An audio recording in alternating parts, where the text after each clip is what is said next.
Vale, pues tenemos hoy aquí en el canal de YouTube a Enrique Loy de Nicolás, que es amigo mío y es escritor y somos de la misma asociación de escritores. Y me acabo de terminar su libro Destellos tras la tormenta.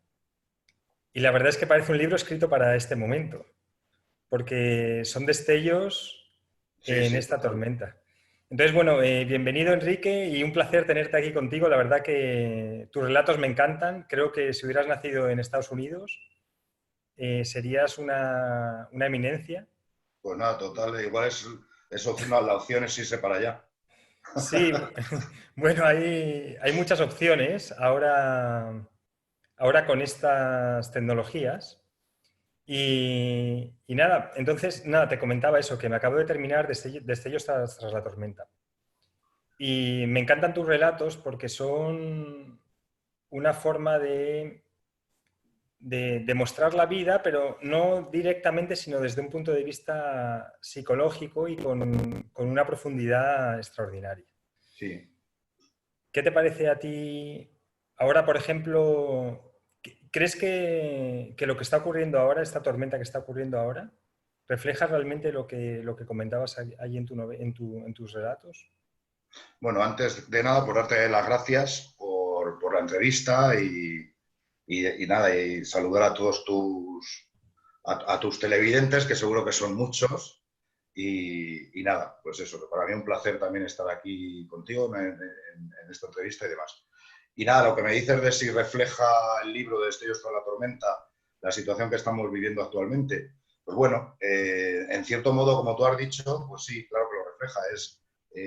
Todas las historias que vienen en ese libro son problemas, son circunstancias que se le agravan al protagonista, a veces hasta un extremo insospechado, y, y siempre al final se da cuenta de que hay esos destellos tras la tormenta, por muy grande que ésta sea, y es lo que espero yo realmente que suceda aquí, que veamos, empecemos ya a ver destellos. Bueno, de hecho ya parece que empezamos a verlos, que hay menos contagiados, según nos cuentan, menos muertes, y eso sobre todo es lo que deseo. Que sea realmente, o sea, los relatos del libro de Destellos tras la tormenta se ciñan a lo que va a ocurrir, ¿no? A la realidad. Pues espero que eso sea así. Sí, hay, o sea, me han encantado los relatos. Es que te meten allí en Muchas otra, gracias. o sea, te meten en otra dimensión, te meten, aparte que te tienen en vilo, ¿no? Y son relatos cortos y me encanta tu forma de escribir. Y la verdad que recomiendo el libro, bueno, tus libros, luego hablaremos de tu trayectoria como escritor. Pero hay un tema, por ejemplo, en relato, y creo que en la mayoría de tus obras, que es el amor y el desamor. Hay varios temas, pero uno de ellos es este, ¿no? Amor y desamor. ¿Por qué? O sea, tú eres consciente de esto, que es así, ¿verdad? Sí, sí, claro, totalmente. Siempre, tanto el amor como el desamor han sido unos temas que se han demasiado manidos, ¿no? En la historia de la literatura. Pero bueno, a mí es un tema también que me afecta. A ver, personalmente quizá en algunos momentos, todos hemos tenido ese momento de amor y desamor. Pero bueno, yo es uno de los temas que quizá me guste más aprovechar o incluir en mis relatos, incluido también el de la muerte que también es un tema demasiado tocado en la literatura universal.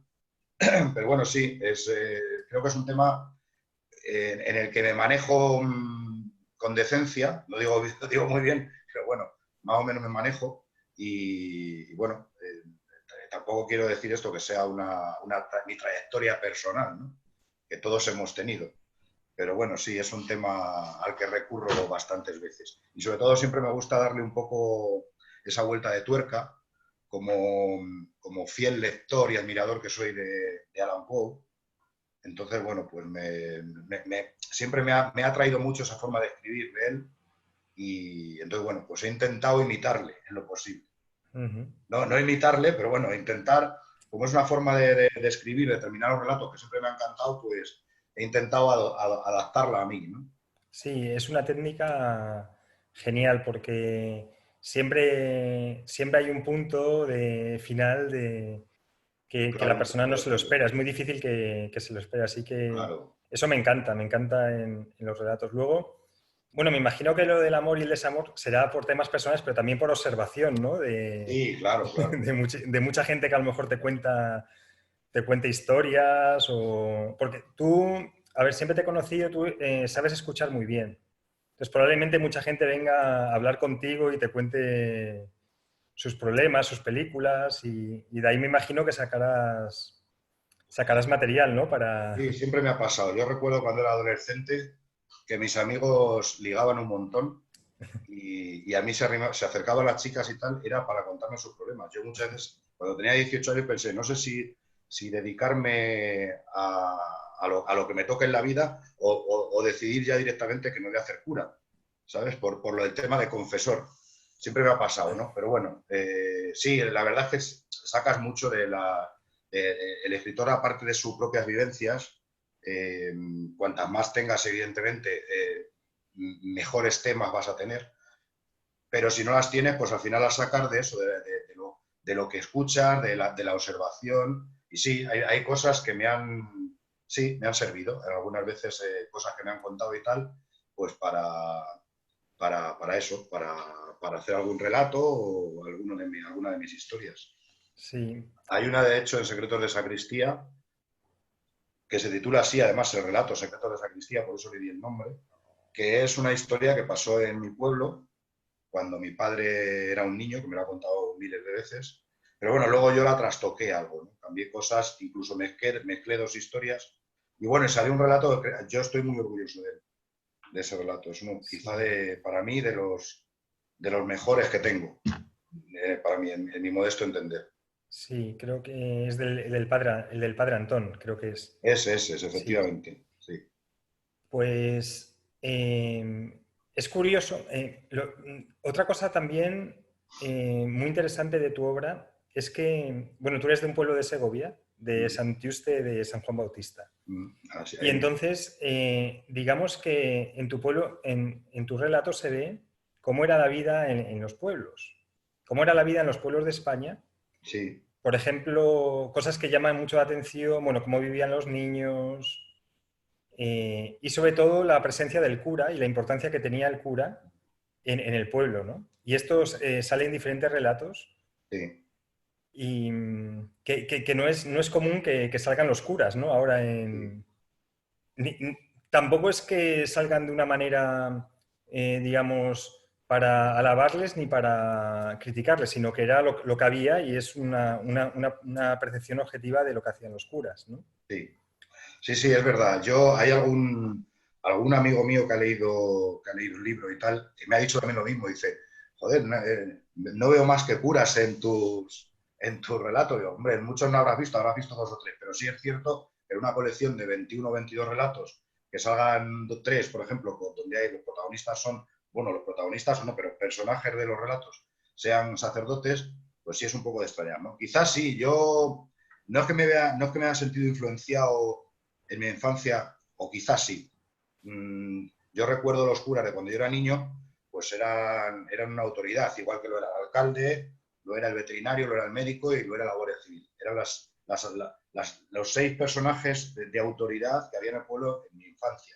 Todavía estábamos en la época de Franco, aunque yo prácticamente porque murió cuando yo tenía 9 años, yo no noté nada extraño, pero sí noté eso, ese sistema o esa autoridad por encima del resto de vecinos, no porque yo la tuvieran, sino porque también los vecinos se la daban. Porque yo recuerdo a mi madre, a mis padres, llamando al médico don Florentino, al cura don Evaristo, siempre el don por delante. Incluso ahora, que ya las cosas han cambiado y al cura le llamas por su nombre y le llamas de tú, pues mi madre sigue llamándoles a todos, al médico, al veterinario, al cura, don. Es una costumbre que tenían ellos entonces y que a mí quizás sí me influenció un poco pues la autoridad que en ese momento tenía un sacerdote en un pueblo. Eran prácticamente los que, discúlpame porque están saliendo aquí cosas continuamente, no sé por qué, bueno, no pasa nada, ¿no? No, no te preocupes. Vale, bueno, pues eso, que quizás sí la influencia que tenían, o sea, la autoridad que tenían en esos momentos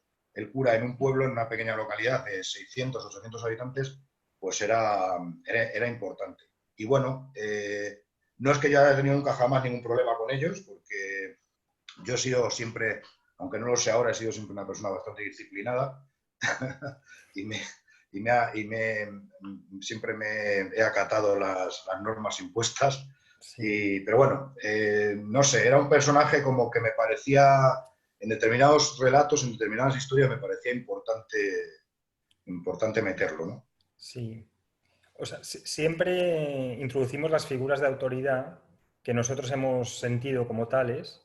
Y es muy curioso esto que dice de las 6 figuras de autoridad que tú viviste y que se reflejan en tus novelas. Es que quizá esa parte de España, esa época de España ya no se va a volver a vivir en la vida. Entonces, Claro. cuando alguien dentro de 100 años o 200 años lea tus libros, va a decir, quiero saber cómo era España. Entonces lee los libros y también se puede dar cuenta de cómo era de difícil en muchas ocasiones la vida en los pueblos de España, ¿no?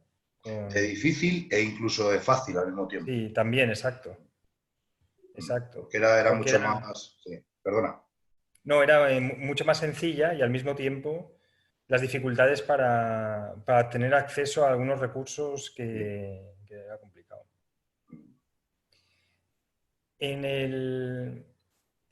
Leyendo tus relatos, he recordado el poema de Miguel Hernández. Dice que llegó con 3 heridas, la de la vida, la del amor y la de la muerte. Y he dicho, esto es justo la trama de Enrique, ¿no? La narrativa. También aparecen hospitales en tus relatos. Es como ese espacio entre la vida y la muerte, ¿no? Y que como que tú le das una importancia también en tu obra. Sí, es que quizás el hospital, es lo que tú dices, es el último, es el enlace, en muchos casos, que hay entre la vida y la muerte. Y es que yo la muerte, aunque en determinados momentos le tenga miedo, como supongo que todo el mundo, pero no sé, he llegado a la conclusión de que la muerte es la propia vida. O sea, es que si no existiera la muerte, no existiera la vida, ¿no? Es algo... Pero sí, quizá el hospital, aparte de, bueno, de porque es un lugar, hay como dices tú, hospitales, hay también algún centro psiquiátrico, quizás son Y lugares cementerios donde, también. claro, quizás sean lugares eh, donde más misterio puedas encontrar para darle una vuelta de tuerca al relato, ¿no? A la historia. También hay una residencia de ancianos que ahora está también muy de moda. Entonces son lugares donde creo que la soledad, la tristeza, están más arraigadas que en cualquier otro sitio. Porque en un hospital, aunque estemos rodeados de médicos, de sanitarios, demás, y aunque estén nuestros familiares, la tristeza y la soledad no te la quita nadie. En un psiquiátrico, por supuesto. Y las residencias, pues bueno, es una pena, pero es así. Hay muchísimos ancianos que se encuentran solos, que sus hijos o sus familiares van a verlos de vez en cuando y cada vez van distanciando más las visitas. Entonces, por eso esos lugares tienen ese halo de tristeza, de miseria y para mí incluso de misterio, ¿no? Por eso también los utilizo, o sea, me gusta crear esos escenarios. Es curioso que esos 3 lugares o 4 que has nombrado son justo los que están todo el tiempo en las noticias en este momento del Claro, claro. coronavirus, Sí, sí. que son justo el hospital, el cementerio, bueno, también donde incineran a los muertos, la funeraria, vamos, el Sí, lugar donde incineran, el cementerio, o sea, todo, o sea, que como que te has adelantado 3 años a sí. estos destellos, ¿no? Sí. Sí, sí, sí, De- totalmente, porque es lo que te digo, son lugares que para mí son tristes, aunque son necesarios, evidentemente. O sea, eso no cabe duda, ¿no? Pero que son tristes y, y también quizá, bueno, pues porque, eh, como te digo, como te he dicho antes, he leído mucho a Alan Poe, entonces sí. En Alan Poe aparecen muchos cementerios, muchos hospitales también, muchos psiquiátricos. O sea, el mismo Dorian Gray, también me Ujú. encanta, o sea, Dorian Gray, perdona, Oscar Wilde, se me Ujú. olvidaba el nombre, también tiene algunas novelas, algunos relatos en los que utiliza esos escenarios, ¿no? Entonces yo creo que aunque son lugares, como te he dicho antes, de mucha tristeza, de mucha miseria y de mucha soledad, ante todo, son lugares donde también crean ese halo de misterio que para el tipo de relato que a mí me gusta escribir, creo que son, no te diría imprescindibles, pero vamos, por lo menos necesarios. Sí. Tú empezaste con el teatro, escribiendo teatro, Sí, sí, sí. en los años 80, hace ya, bueno, Sí, hace ya 40 años, ¿no? era un adolescente yo. Sí. Y luego te has ido, o sea, y luego te has ido al relato, ¿no? ¿Qué diferencia, o sea, qué diferencia de espíritu cuando vas a escribir teatro, cuando vas a escribir estos relatos, tienes a la hora de escribir? ¿Qué- No sabría explicarte, porque es totalmente distinto, claro, evidentemente, de escribir un relato, sean las páginas que sean, de 2, de 8 páginas. Yo generalmente cuando escribo un relato, o sea, no me hago una escaleta ni nada de eso, yo lo tengo en la cabeza y lo escribo prácticamente de un tirón, aunque sean 8 páginas. Y si no lo escribo de un tirón, descanso un ratito y sigo luego. O sea, que prácticamente va de un tirón. Y luego sí, luego vienen las correcciones y demás. El teatro es mucho más complicado porque tienes que tener la historia. Y luego la historia se te centra en un escenario, en 2 o en 3, según los actos, ¿no? Pero siempre en escenarios cerrados y en el relato, al igual que en una novela, son escenarios que puedes estar en un interior, en un exterior, durmiendo, soñando, una redacción onírica, no sé. En el teatro es más difícil. El espíritu, como tú me dices, ¿qué espíritu me encuentro para escribir uno u otro? No te sabría decir. Yo sí que sé que cuando escribí teatro, ahora lo he intentado y me cuesta horrores, no sé por qué, sí, porque estoy más centrado en lo que es la narrativa, pero entonces estaba muy influenciado porque una tía mía era actriz, bueno, ya falleció, y de aquí, de Valladolid, y era actriz y además daba clases de teatro en la Universidad de aquí de Valladolid. Entonces yo de niño y de adolescente, acudía a muchos ensayos, entonces he estado muy metido entre bastidores con ella, ¿no? Y el mundo del teatro creo que en ese momento de mi vida, años 80 al principio, se, se, se, se, se o sea, me atrapó de alguna manera. Entonces dije, me gustaba mucho, evidentemente, ver las representaciones, pero yo también empecé a leer teatro. Fíjate tú, un chaval con 15 años leyendo teatro, pues no es lo más habitual, por eso siempre me han considerado un poco raro, ¿no? Pero empecé a leer teatro, vi cómo lo estructuraban, una obra de teatro y demás, y empecé yo a escribirla. Y bueno, escribí, no sé si son 8 o 9 obras las que tengo. Las que tengo publicadas son 4, que son las que vienen por el foro, pero escribí 9, creo. Y ahí están, en el cajón de la memoria, como digo yo. Algunas son mejores, otras son peores, pero bueno, de todas te sientes orgulloso al fin y al cabo. Lo del espíritu no sabría decirte, Gonzalo, Uh porque -huh. ahora mismo ya te digo que lo he intentado, y me cuesta un trabajo enorme. Al final escribo las 3 primeras páginas y lo dejo abandonado, porque me cuesta mucho. Para mí ahora mismo es más fácil hilvanar un relato, una narración.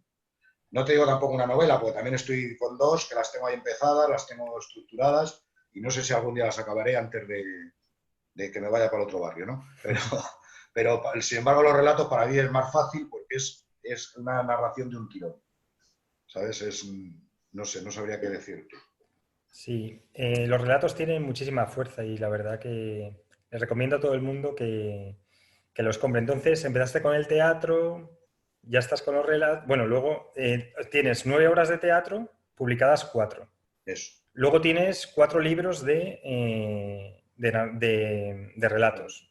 Sí, Sí, al abrigo del ocaso, secretos de sacristía, destellos tras la tormenta y punto de encuentro. y punto de encuentro. Y luego, además, que así es como nos conocimos, fuiste fundador de Horizontes de Letras, Sí, y que es la revista que edita Alfareros del Lenguaje, que es la asociación a la que pertenecemos. eso es. Y entonces estás muy, muy metido en la literatura desde dentro, en un montón de aspectos y además parte de tu vocación, parte de tu labor es transmitir la literatura de las mejores formas posibles, ¿no? Con un montón de actividades. Y Si no hubiera sido por esa actividad no nos hubiéramos conocido. Claro, claro. Y un montón de gente que ya es de alfareros que es de toda España. Y bueno, hay también gente del extranjero. De extranjero, sí. Sí, así que muchas gracias por tu labor.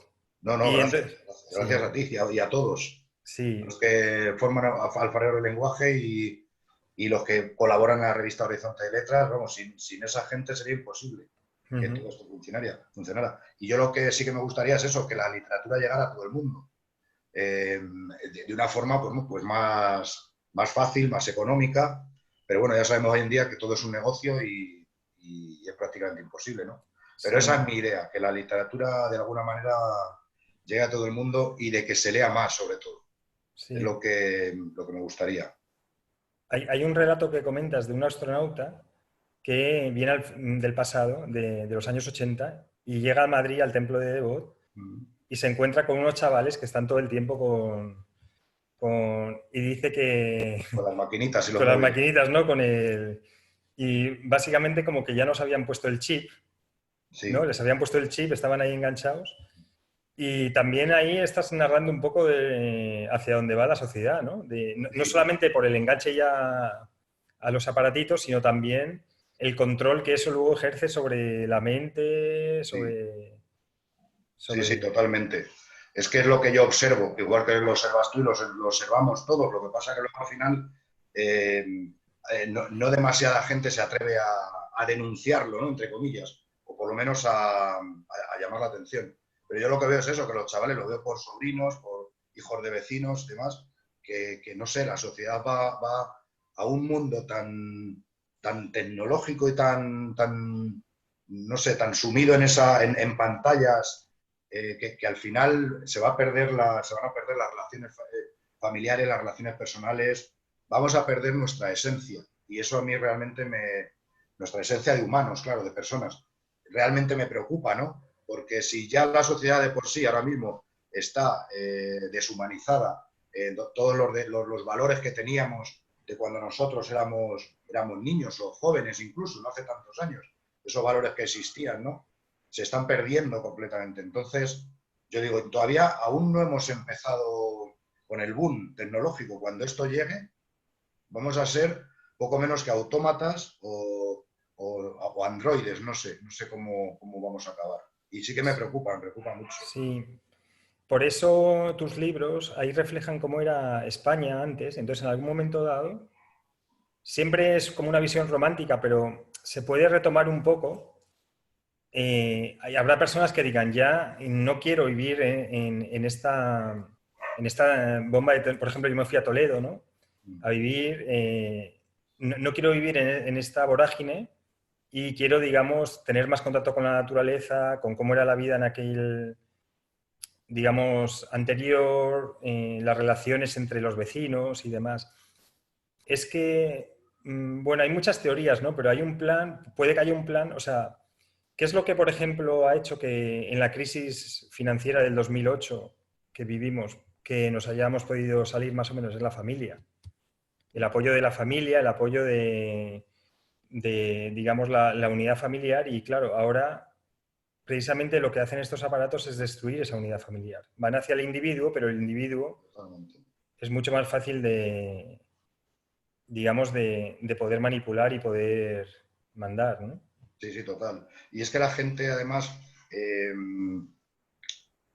con el estrés y la rapidez con la que se mueve el mundo, quizá también lo necesiten, ¿no? El evadirse de alguna manera con el móvil, con una pantalla, al fin y al cabo, ¿no? Sí, Es una pena, pero es así. Y los propios padres, yo creo que incluso a veces, sé que voy a tener muchas críticas por decir esto, pero bueno, me da igual, ¿no? Es lo que yo pienso y lo voy a decir.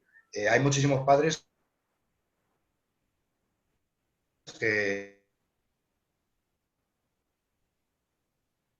eh, que para que sus hijos les dejen en paz, en formas de televisión, simplemente para que los niños estén enganchados a esa pantalla y, y les dejen hacer un poco de vida normal, ¿no? También lo entiendo, ¿no? Porque ellos están trabajando todo el día los dos y necesitan a lo mejor tener o hacer incluso las labores de casa y necesitan que los niños estén entretenidos. Pero a mí me da mucha pena porque yo lo que he vivido, lo que recuerdo de mis padres, pues es eso, es una familia que todos nos sentábamos a comer, a cenar, había que ver la tele, todos veíamos la tele, o sea, no sé, era todo como una familia, más unión. Y ahora lo que veo es que son familias, que no voy a decir desarraigadas, evidentemente, pero que llega un momento en que al final lo son, porque cada uno va por su lado y no hay unidad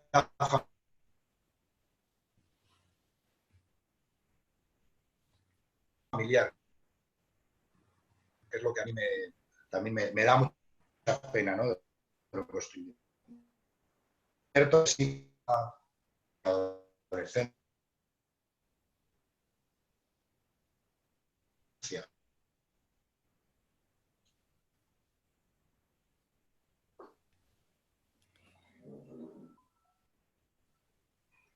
Hola, Em, Gonzalo. Ahora, es que se ha ido la conexión en un Sí, momento, pero sí, vamos, se ha entendido bien el mensaje que quieres decir, que básicamente es eso, si un chaval está 3 horas en el móvil, no se relaciona normalmente claro. con su familia. Ya Así no, ya que, no es que esas 3 horas no estudie, que también, ¿no? Por ejemplo, que es su trabajo en ese momento. Sobre todo lo que le doy más importancia es a la relación familiar. exacto. O familiar con sus padres, con sus otros hermanos, a la relación humana de persona a persona. Eso lo estamos perdiendo, pero mucho. Y se nota en la sociedad, cada día que pasa se va notando. Ujú.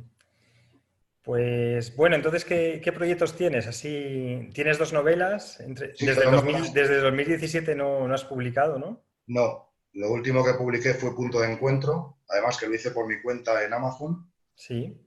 y lo publiqué, bueno, con la plataforma esta de Bookian, que yo creé junto a mi pareja y no he vuelto a publicar nada. Y la novela, pues bueno, hay dos, tengo dos empezadas, tengo más o menos los títulos ya pensados, pero ya sabes que eso puede cambiar de la noche a la mañana. Uno se titula Palabra de un Dios dormido, que es la que tengo más avanzada, y la otra es el título que le puse en un inicio. Más que nada yo los títulos siempre me gusta ponerlos al principio para, para que la inspiración fluya, ¿no? De alguna manera. Bueno, la inspiración ya sabemos que no existe, que es el trabajo, pero bueno, llama la inspiración, ¿no? Para que la inspiración fluya de alguna manera, pero me ha pasado muchas veces que siempre he puesto títulos al principio y al final, cuando he terminado el relato, lo he cambiado completamente y no Ujú. tenía nada que ver uno con otro. Pero bueno, siempre me gusta ponerlo como cuando nace un niño que le bautizan y le ponen un nombre, pues para identificarlo de alguna manera. Igual luego al niño cuando tiene 8 añitos, pues le llaman de otra manera, ¿no? Si te han puesto Francisco José, igual le llaman Paco Pepe.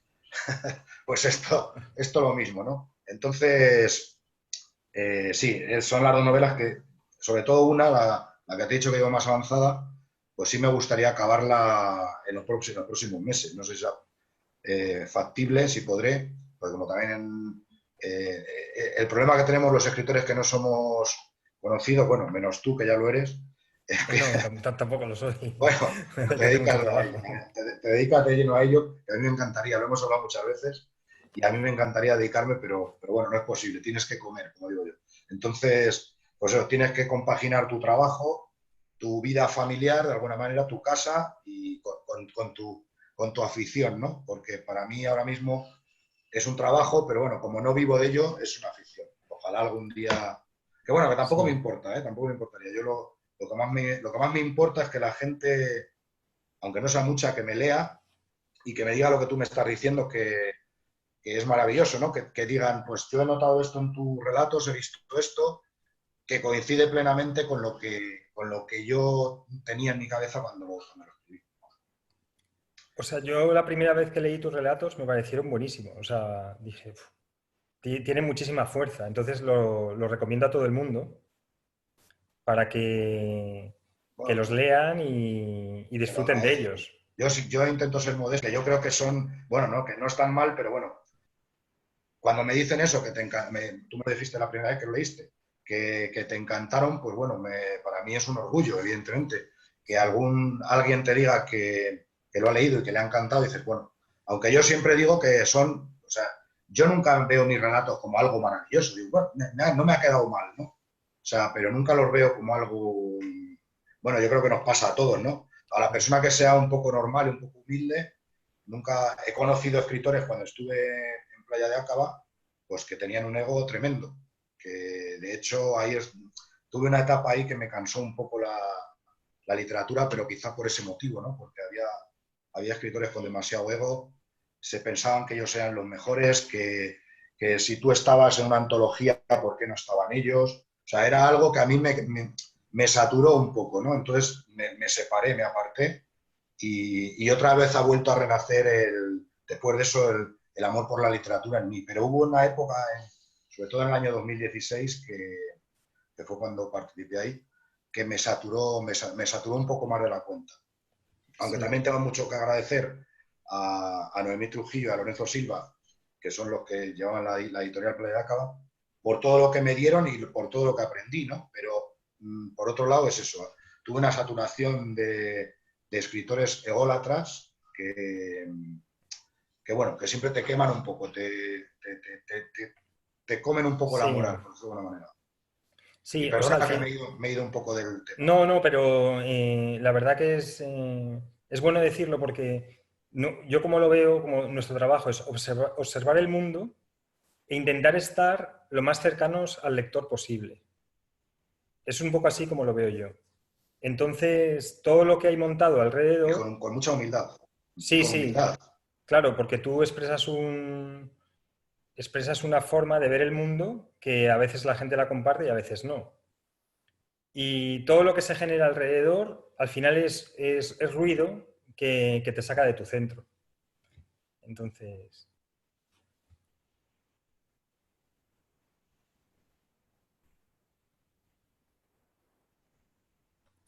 mm,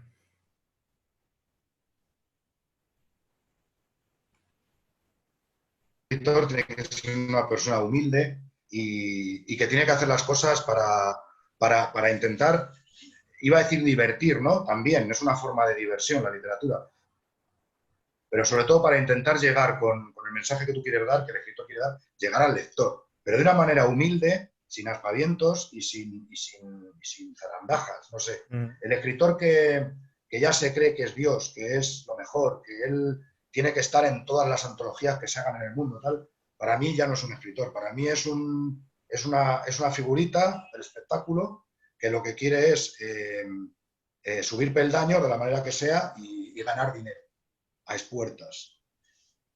Es lo que yo veo.